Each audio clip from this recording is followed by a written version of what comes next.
Stokes Gay and Roger D. Heritage Trees of Britain and Northern Ireland, 2004, Tree Council, Constable, London. And what we did was, when we wrote that, we went back to all the original sources and we didn't put it in unless we'd actually seen the original document. Yeah. Which caused us a few problems because I'd get things like other publishers of books on with stories have just quoted the other myths. And I had one where we said, well, you've got that wrong because in such and such's book it says, and he just repeated the rubbish. So we went back to every original source that we could, and we wouldn't put it in unless we saw it. And so what Chris has got there is about as I've just been through John's book and bulleted it, and I've also nicked a bit out of Andrew Morton's Tree Heritage of Britain and Ireland. There's one more fact that John didn't have or something in there. So anyway, so, yeah, probably nonsense anyway. Yeah, it's probably one I left out because it was rubbish. You researched it and rejected it, didn't you? Yeah, almost certainly. Yeah. So yeah, it dates back to King John. The Royal Oak Pub was originally used as a royal hunting lodge at some point, because we Dartmore Forest, you see on the it says Dartmore Forest. The current pub has existed since 1510, but there was a former brew house here in 1102. The church was built in 1122, and interestingly, the brew house 1102. We've got a lot of pubs in Devon called the church house, and often they sort of built the pub first to house the workers because it's quite a long endeavour building a church, of course, you know, and they needed to be supplied with alcohol, obviously. So yeah, so it's interesting that the in about 20 years to knock up a church, generally speaking, I'd say. So that sort of does fit quite well. 1102, church finished 1122. There we are. The tree was used as a gospel oak while the chapel was constructed.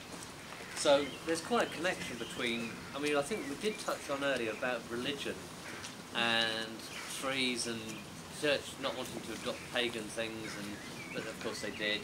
I mean, our cathedrals are designed based on woodland groves, which were the original places of worship, you know, with the pillars and the vaulting and all that. It's concrete trees, really.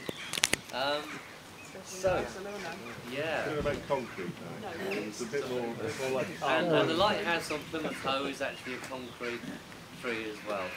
That's based on the tree too. So we get all our best ideas of trees anyway.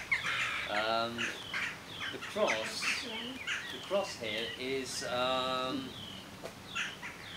preaching cross which predates the church. So it was a place where people would gather. Right next to the tree, so you've got the pagan and the Christian together there, really, I suppose. In 1826, 9 people dined from this tree, apparently. Like in it? Dined. Yeah. Was it poison? Yeah, they dined. They dined.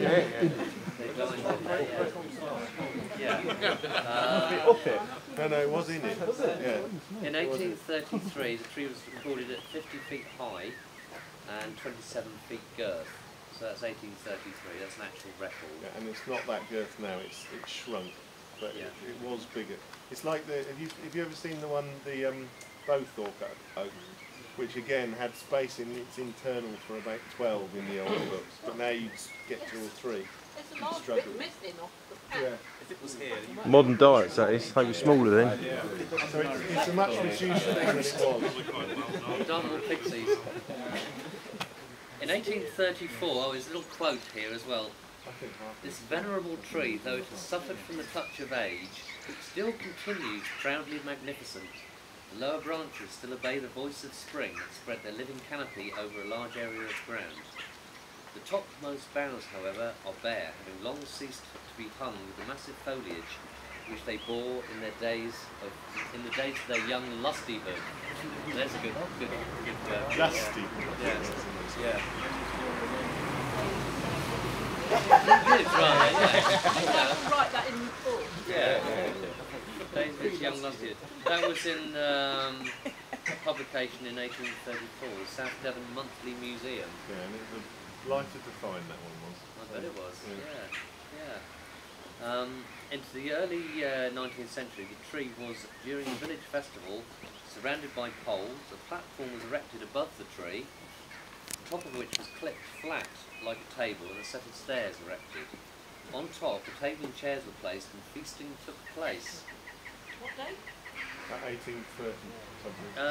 Early 19th century, yeah. Kate, when your family were in there, that probably means they were part of that. Yeah. Because Kate's grandparents are buried in the churchyard there. Yeah, So. great grandparents. I'm not sure if they were there that far back actually. We'll find out. Now in 1970, tree surgeons were hired by the villagers to carry out remedial work. Crown reduction, dead wooding. Oh no, I hear you cry. Yeah. Removal of old props. There were props apparently from the churchyard wall propping the tree, but they sort of rotted out. So, It's in the book, isn't it? yeah, so presumably they was. Yeah. If I remember rightly, there's some old pictures inside the pub on the wall on the right that show some of that earlier vintage. Oh, might have done. Occasionally had the odd beer on these things. Yeah. And steel rods were added and set in concrete. So it's a reinforced tree now, this one.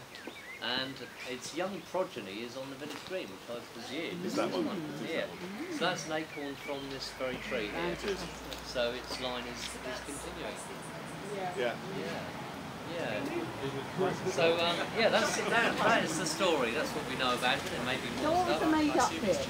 Are we supposed to guess what the made up bit was? I don't know. People dying.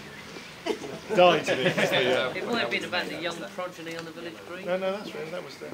I don't know. But I think what this is, I think this is half of what was originally there, because I think there was a much bigger bowl that we're only seeing part of these days. Yeah. Have we got some old maps to say how or not this road was would have occupied rather more of that, wouldn't it? And there was also a royal hunting lodge here as well, as Chris said. There was the association with the royalty was again Norman, and they used this area as a royal hunting ground. So there's another royal connection to this tree, although not directly associated with it.